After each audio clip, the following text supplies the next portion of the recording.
और बजट रखा नहीं गया है।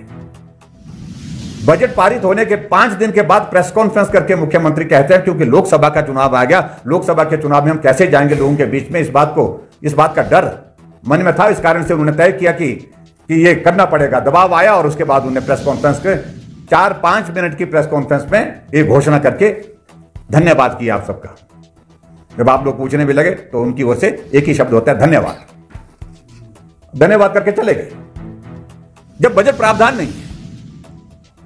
और हमने चुनाव आयोग में इस बात के लिए कहा कि इंदिरा गांधी जी के फोटो के साथ और उसके साथ साथ में मुख्यमंत्री के फोटो के साथ चुनाव आचार संहिता लागू होने के बावजूद वो फार्म भरे जा रहे हैं। क्या गलत किया उसमें? अगर आपको ईमानदारी से अगर महिला सम्मान निधि देनी है तो 15 महीने में किसने आपके हाथ बांध के रखे? क्या इस प्रश्न का उत्तर है आपके पास?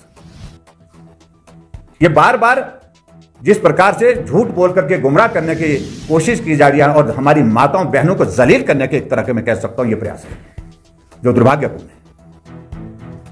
इसमें सफलता नहीं होगी, मैं बड़ा साफ कह रहा हूं। और इसके बाद और कहा कि अगर 2 महीने का अभी चुनाव के दौरान का अगर नहीं मिला तो हम 3000 रुपए जो है वो जून के महीने में देंगे। यही कहा शायद। क्या ये चुनाव आचार संहिता का उल्लंघन नहीं है? इसलिए मुख्यमंत्री कितने विचलित हैं उन्हें मालूम नहीं पड़ रहा है कि चुनाव आचार संहिता लागू है और इस वक्त हमको कोई घोषणा नहीं करनी है। और इसको भी हम निश्चित रूप से हम विचार करेंगे, इसके बारे में क्या पार्टी का मत बनता है आगे इस बात को लेकर के बताएंगे। और दूसरी बात, हमारे उप मुख्यमंत्री जी ने कहा कि हमारी सरकार बिल्कुल स्थिर है। हम कहां बोल रहे हैं अस्थिर है? ये बार बार कहने की आवश्यकता क्यों है? आवश्यकता बार बार इसलिए कहने की पड़ रही कि स्थिर नहीं है।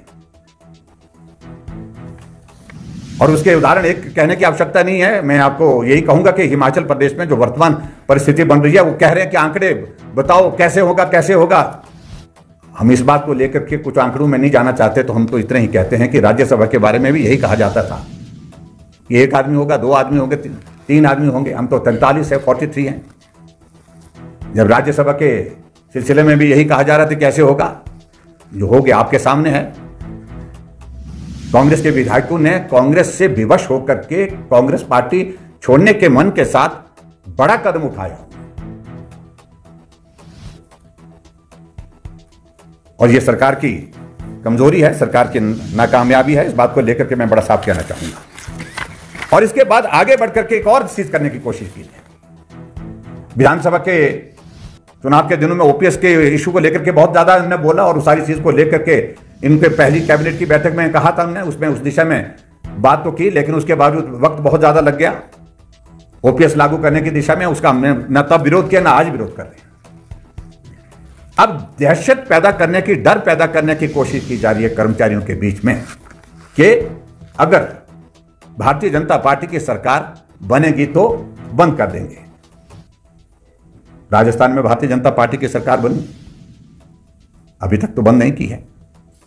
और दूसरी बात, हम मुख्यमंत्री जी को एक बार फिर से कहना चाहते हैं कि हम उस तरह की बदले की भावना के साथ काम करने वाले लोगों में से नहीं हैं। जिस प्रकार से आपने हिमाचल प्रदेश में 1000 संस्थान चले हुए, खुले हुए संस्थान सेवाएं दे रहे थे वो लोगों को, ग्रामीण क्षेत्रों में, दूर दराज के इलाके में उन संस्थानों को बंद किया है।